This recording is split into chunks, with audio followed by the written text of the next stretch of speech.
सुप्रभात। मेरा नाम है स्नेहाशीष पाड़ी। मैं मिशन आयुष का लेक्चर आपको इस वीडियो लेक्चर में स्वागत करता हूँ।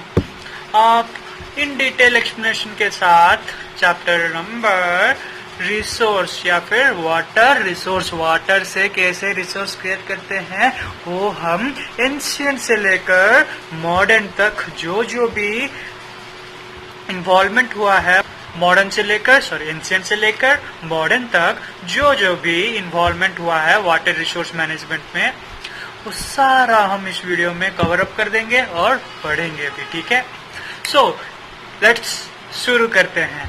पहला नंबर है summary.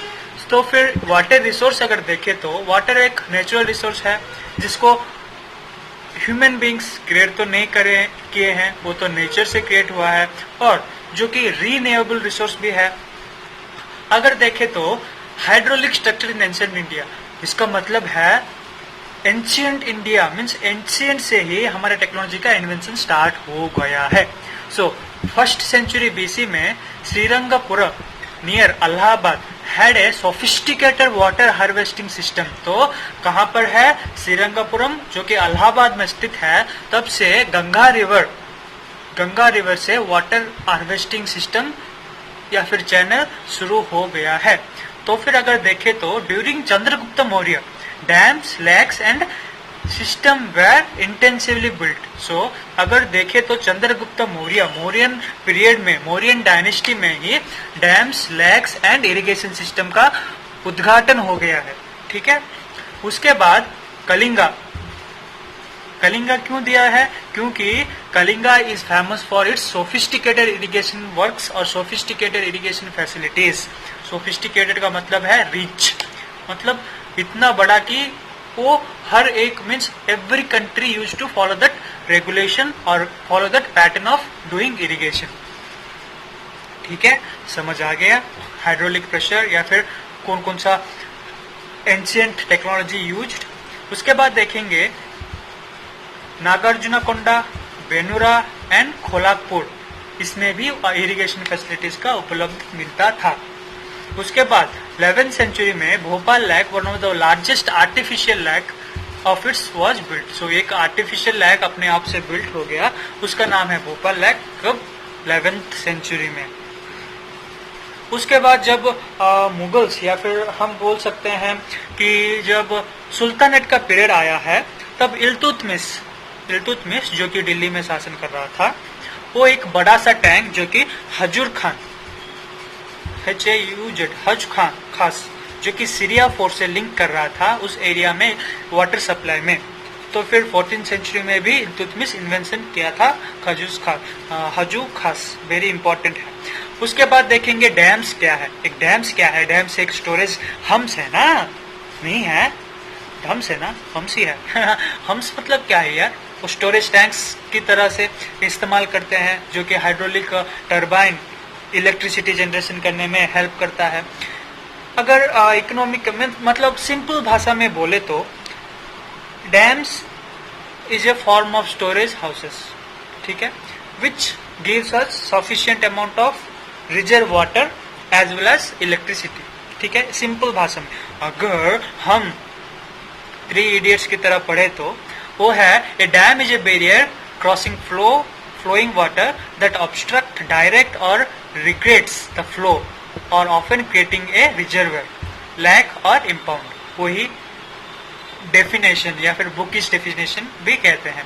Classification of dams classify हुआ है, जो कि स्ट्रक्चर में, इंटेंडेड पर्पज और हाइट के माध्यम से डैम्स का क्लासिफिकेशन भी हुआ है।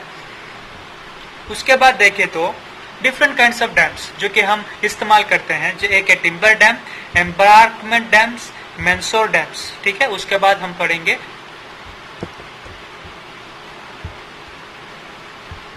आप देख सकते हैं मंसोर डैम्स, और उसके बाद सेवरल सब टाइप्स। इसका मतलब है एक बच्चा का दूसरा बच्चा, मीन्स एक पेरेंट्स का दूसरे बच्चे जैसे होते हैं, उसी प्रकार बड़ा सा डैम का सब डैम्स भी होते हैं, सब टाइप्स का डैम्स होते हैं। ठीक है, आप डैम्स का एग्जाम्पल भी ले सकते हो, पिक्चर में भी देख सकते हो। उसके बाद अकॉर्डिंग टू द हाइट, अगर ये हम क्या पढ़े, स्ट्रक्चर के बेस में पढ़े थे, जो कि स्ट्रक्चरल रिलेटेड बेस में पढ़े थे। लेकिन हम इसमें क्या पढ़ेंगे, हाइट के बेस में पढ़ेंगे, जो कि लार्ज डैम्स, मेजर डैम्स, लो डैम्स, मीडियम हाइट डैम्स, उसके बाद हाई डैम्स। ठीक है, वो सारा हाइट के वजह से और हाइट के तुल में आता है डैम्स। उसके बाद रेन वाटर हार्वेस्टिंग, हम सबको पता है रेन वाटर हार्वेस्टिंग क्या है। वाटर जब रेन से गिरेगा, हाँ, रेन जब गिरेगा तब हमारा छत पे रूफ टॉप के वाटर कैसे हम कंजर्व कर सकते हैं, वो सारा हम इस वीडियो में पढ़ेंगे। In hills and mountain regions peoples build diversion channel like guls and kuls, guls and kuls of western Himalayas for agriculture.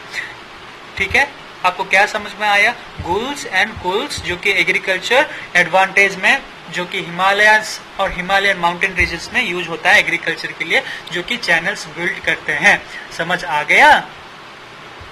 Roof top water harvesting was common practice. हम सभी को पता है जिस एरिया में वाटर क्वालिटी बहुत ज्यादा कम है, उस एरिया में storage of water is very very necessary.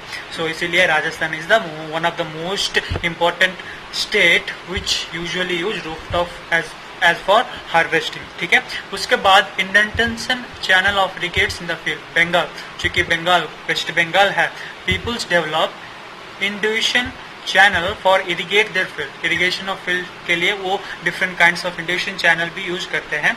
ठीक है, उसके बाद क्या करते हैं, एग्रीकल्चर फील्ड जो कि semi arid and arid region में होते हैं, वो क्या करते हैं, agriculture fields were converted into rain fed storage structure. ठीक है, जो कि एग्रीकल्चर फील्ड्स है वो रेन फीड स्टोरेज स्ट्रक्चर में कन्वर्ट करते हैं, जिसका standard moisture of soil like khadins की तरह वो इस्तेमाल भी करते हैं। इन जैसलमेर एंड जोराट, in other parts of Rajasthan में वो एग्रीकल्चर फीड्स को रेन फीड स्टोरेज के माध्यम से भी इस्तेमाल करते हैं।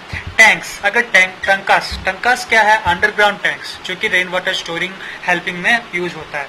को ये सारा बिनकार वो पहलदी एंड बर्मिर में पाया जाता है, जो कि लार्ज और tanks would be larger as big room, एक बिग रूम की साइज जितना वो टैंक्स बनाते हैं। ठीक है, रूफ टॉप जो कि हार्वेस्टिंग ऑफ रेन वाटर, उसके बाद रूफ्स एंड द पाइप्स, इसका मतलब क्या है, रूफ्स एंड द पाइप्स जो कि इस्तेमाल भी करते हैं पाइप स्टोरेज करने में, रूफ्स एंड द पाइप्स। ठीक है, रेन वाटर कॉल्ड पल्लार पानी भी कहते हैं रेन वाटर को, वेरी इंपॉर्टेंट पल्लार पानी। उसके बाद many houses construct underground rooms adjoining the tankas to beneath summer heat.